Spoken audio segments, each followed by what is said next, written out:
En el marco de un proyecto del Centro de Investigaciones Ibéricas y Iberoamericanas de la Universidad Paris-Nanterre, que pretende poner en valor el mundo de la traducción, tengo el honor hoy de presentar al señor José Luis Piquero, traductor de numerosas obras y autor de numerosos libros de poemas que le valieron varios premios. Señor Luis Piquero, muchas gracias por haber aceptado compartir su experiencia. Para empezar, quería saber en qué idioma traduce.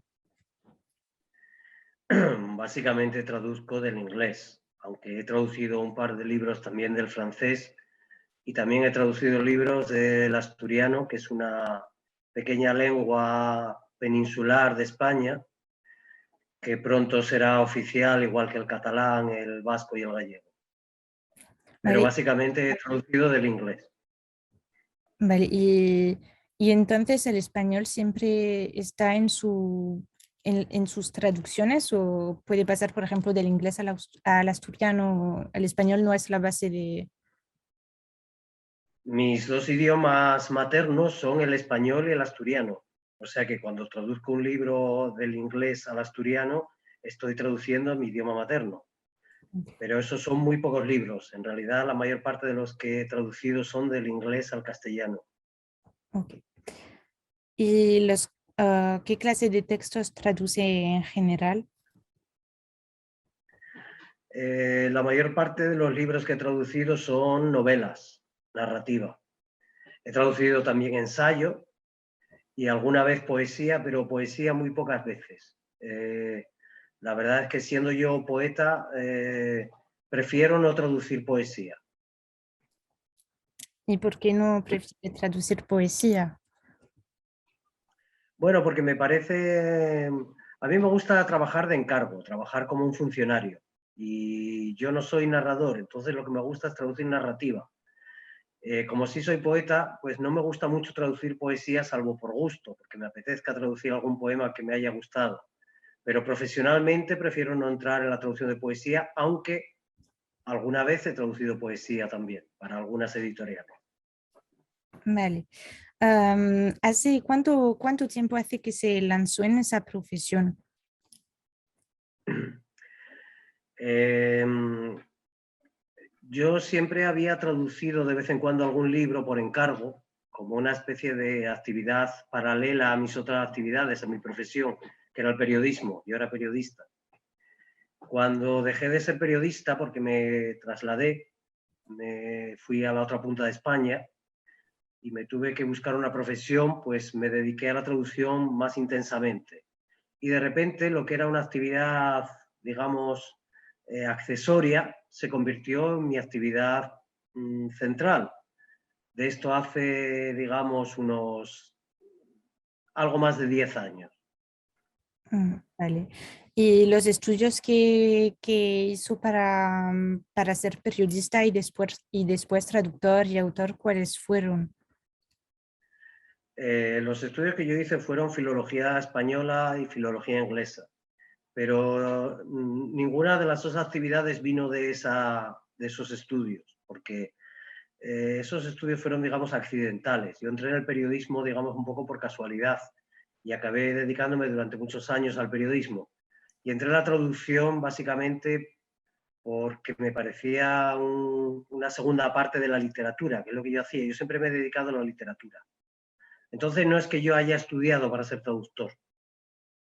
Lo que pasa es que sé inglés, sé francés y sobre todo sé español, porque lo fundamental cuando traduces es conocer el idioma al que traduces. Y además sé un poco de literatura, sé de escritura, soy un lector, soy un escritor. Vale. ¿Y qué fue lo que le dio esas ganas de traducir? Bueno, salvo al principio cuando traduje algunos poemas, porque me gustaban y me apetecía traducirlo al castellano, lo que me motivó para traducir fueron encargos editoriales, es decir, una motivación estrictamente profesional. Una editorial necesitaba un traductor y yo era traductor. O sea que digamos que me lo planteé siempre desde un punto de vista estrictamente profesional pero por supuesto con el añadido de que yo estoy desde siempre en la literatura, o sea, mi vida es la literatura, por lo cual no es un mundo extraño a mí. No es lo mismo que si me hubiera puesto a traducir textos jurídicos o textos comerciales o textos del tipo que fuera. Aquí siempre se trató de literatura. ¿Cuáles fueron sus primeras oportunidades profesionales en el mundo de la traducción? Mis primeras oportunidades fueron traducir libros precisamente al asturiano, a la pequeña lengua peninsular de la que te hablaba. Libros que no se habían traducido a esa lengua y que a la editorial le interesaban y a mí me interesaba traducir. Clásicos que, por ejemplo, sí estaban traducidos al español, pero no al asturiano. Y en este caso fueron libros como Cuento de Navidad de Charles Dickens o La gata en el tejado de zinc de Arthur Miller, no, perdón, de Tennessee Williams y algún otro también. Pero esos, ya te digo, fueron, digamos, libros que yo hacía en mis ratos libres fuera de mi profesión, no como la traducción como una actividad directamente mi actividad profesional principal. Y para los libros que tradujo directamente para su actividad profesional, ¿se acuerda de cuáles eran? Bueno, cuando empecé a traducir profesionalmente, digamos, como profesión, una editorial contactó conmigo y me encargó un libro, en este caso de John Steinbeck, Tortilla Flat era el libro. Lo traduje, disfruté, a la editorial le gustó y siguieron encargándome libros. Y de repente lo que había sido, digamos, algo anecdótico, había traducido un libro con una editorial, de repente constantemente me llegaban encargos para traducir libros. Entonces seguí traduciendo y poco a poco, casi sin pensarlo, se convirtió en mi profesión. Vale. ¿Y encontró algunas dificultades para empezar, aunque fue un poco por casualidad, pero encontró algunas dificultades? No encontré ninguna dificultad porque, como te digo, yo ya había traducido libros anteriormente, aunque no como actividad principal, pero sí los había traducido. Por lo cual la diferencia era que ahora simplemente me ponían un plazo, lo entregaba y en cuanto lo entregaba y lo cobraba me encargaban otro. O sea que íbamos uniendo un libro con otro y no había ninguna dificultad, simplemente de repente era mi profesión, era mi actividad principal y era con lo que me ganaba la vida. Entonces siempre le contactaban a usted y no es usted que iba a buscar las casas de ediciones. En un principio, sobre todo una editorial, me contactaba a mí y me encargaba trabajo y tenía trabajo de sobra. Más adelante, otras editoriales, también porque me conocían, me encargaron libros. Y un poco más adelante también, pues yo me vi capaz de hacer más trabajo y contacté con otras editoriales, algunas de las cuales respondieron y me encargaron también trabajo.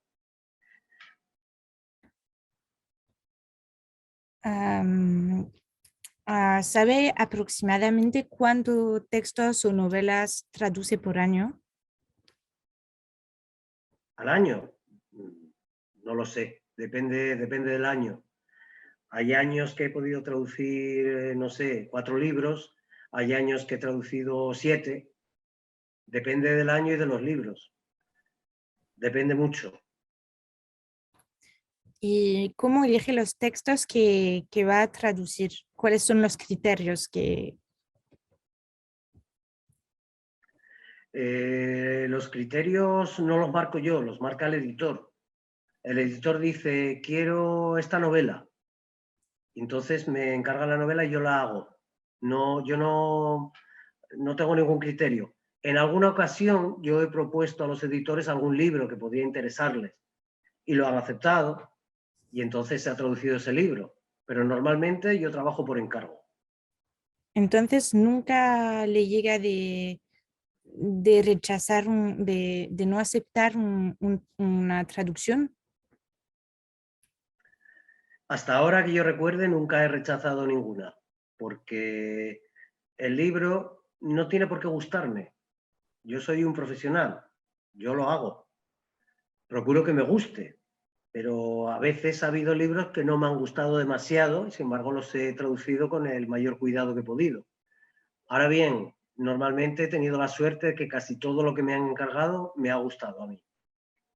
Me gustaba. He tenido la suerte de traducir libros muy buenos.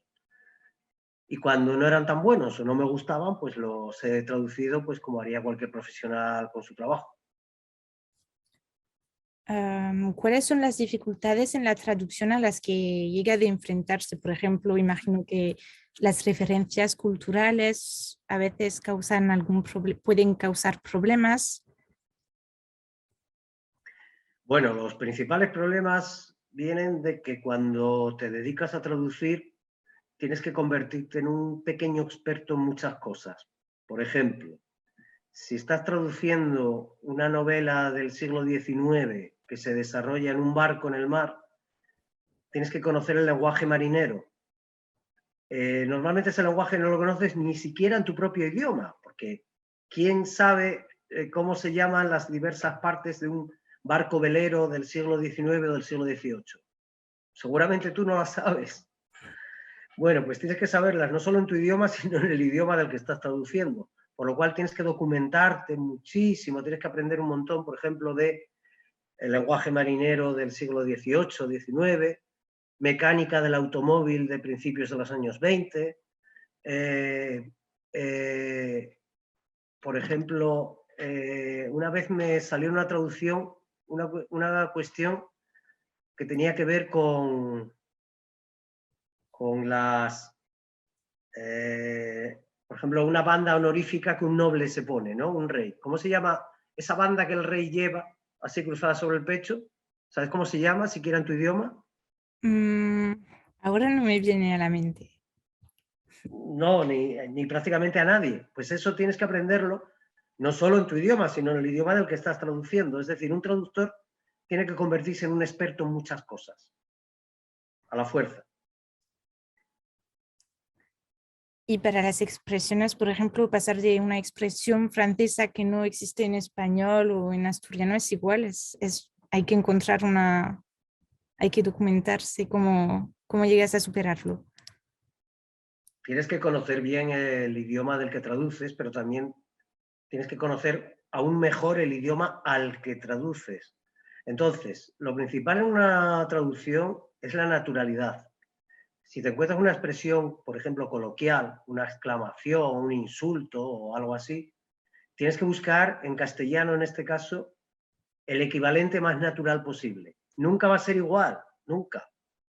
Pero lo importante es que en castellano, en español, suene perfectamente natural y sea acorde con el espíritu del libro que estás traduciendo, de la historia que estás contando. En todo lo que se trata es de encontrar siempre equivalentes.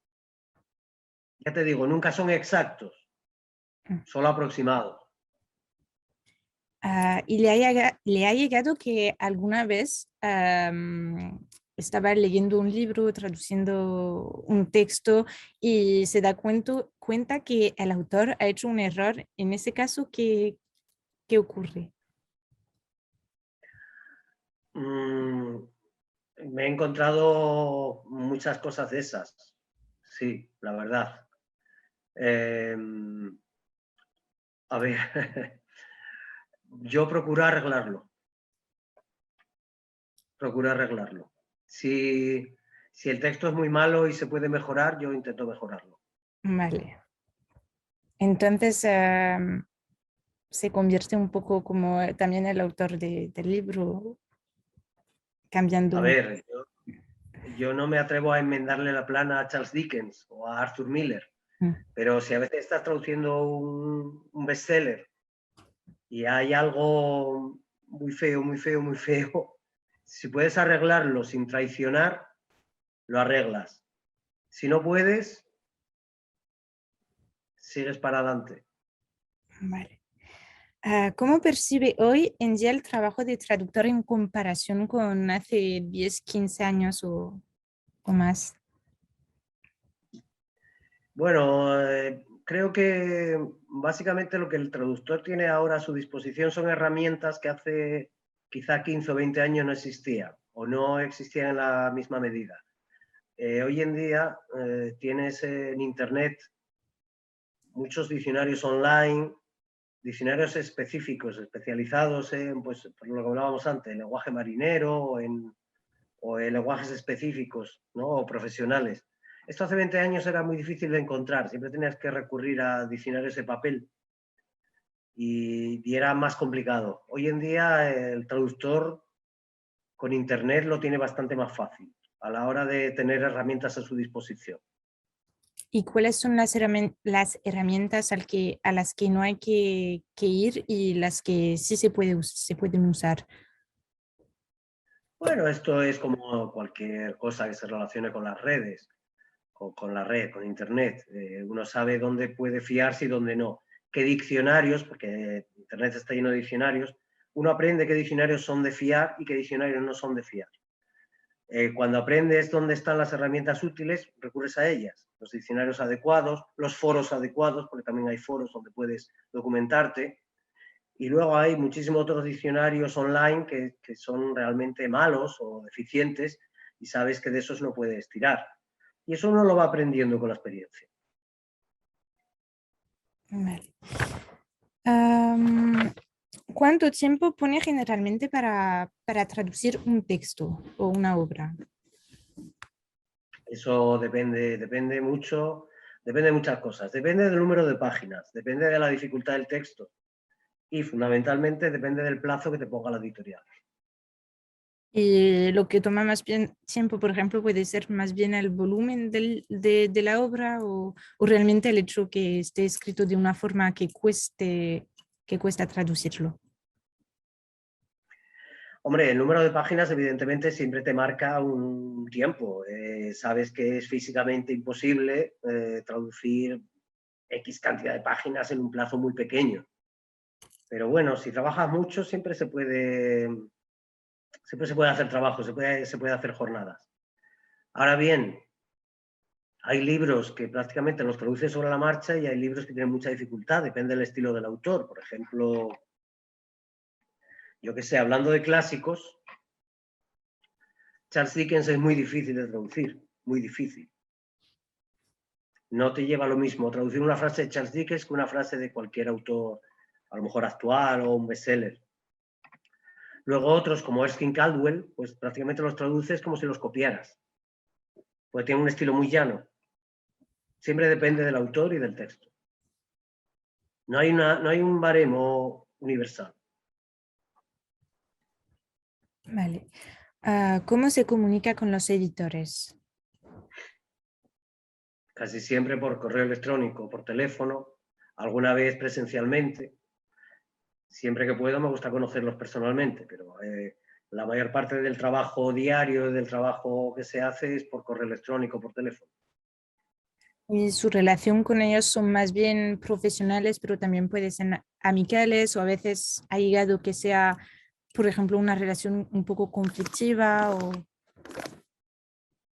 Bueno, yo procuro tener siempre relaciones muy profesionales. Me gusta trabajar, yo soy muy profesional y me gusta trabajar con gente profesional.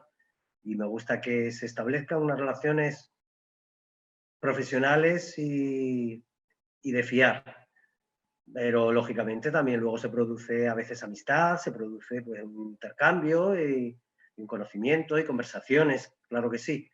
Pero lo importante es que las relaciones sean siempre estrictamente profesionales, que cada uno sepa cuál es su papel y nos podamos fiar los unos de los otros. También le llega de comunicarse con los autores en el caso que estén en vida. Bueno, me he comunicado a veces con autores vivos, pero solo, por ejemplo, en el ámbito de la lengua asturiana de la que hablábamos antes. En el caso de los demás autores que he traducido, cuando no son clásicos, que evidentemente con Charles Dickens no me puedo comunicar, pero cuando son autores actuales, pues alguna vez ha llegado alguna carta, alguna cosa, pero yo no he tenido la experiencia de comunicarme directamente con ellos. Entonces nunca comunicó con un autor para una traducción. Me hubiera gustado en algunas ocasiones en que he traducido autores actuales poder comunicarme con ellos y consultarles dudas, pero sencillamente nunca hasta ahora han estado disponibles. Vale. Los editores le imponen algunas reglas que respetar para, para las traducciones. Bueno, algunos traductores tienen un libro de estilo al que tienes que atenerte. Por ejemplo, quieren que la tipografía que utilices sea esta o la otra, o que sigas tales reglas gramaticales y tales no. Por ejemplo, hay editoriales que en su libro de estilo tienen que aunque la academia diga que el adverbio solo no se acentúa, pues ellos quieren que se lo acentúes.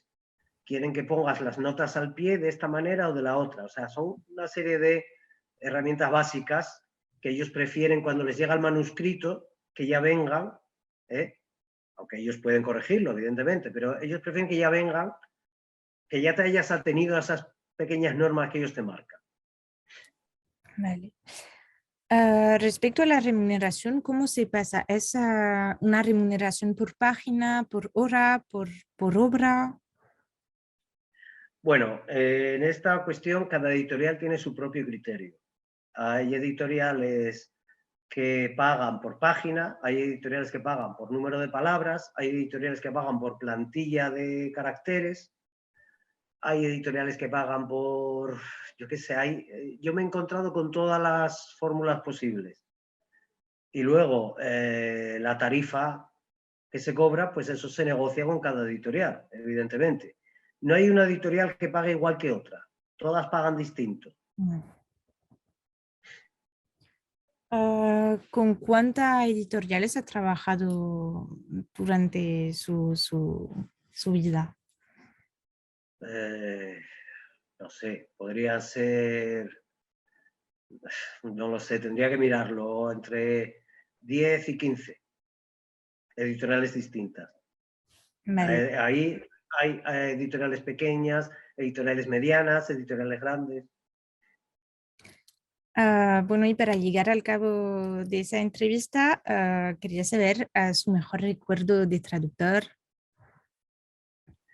Mis recuerdos como traductor son todos buenos, porque yo considero que tener el trabajo que te gusta, porque a mí este trabajo me encanta, tener el trabajo que te gusta, cobrar por él y además trabajar en casa en pijama, por decirlo así, sin tener que salir a una oficina, como mucho tiempo hice y tal, pues me parece que es una suerte, es un privilegio. Entonces todos mis recuerdos relativos a la traducción son buenos. Y claro, cuando sale el libro y te llega a casa, te envían ejemplares, pues, y lo ves, eso es impagable. A lo tonto, uno ha publicado, yo qué sé, 80 libros de traducción y uno los considera un poco suyos, por lo cual es un placer siempre. Vale. Bueno, pues muchas gracias por sus respuestas y el tiempo dedicado a esta entrevista.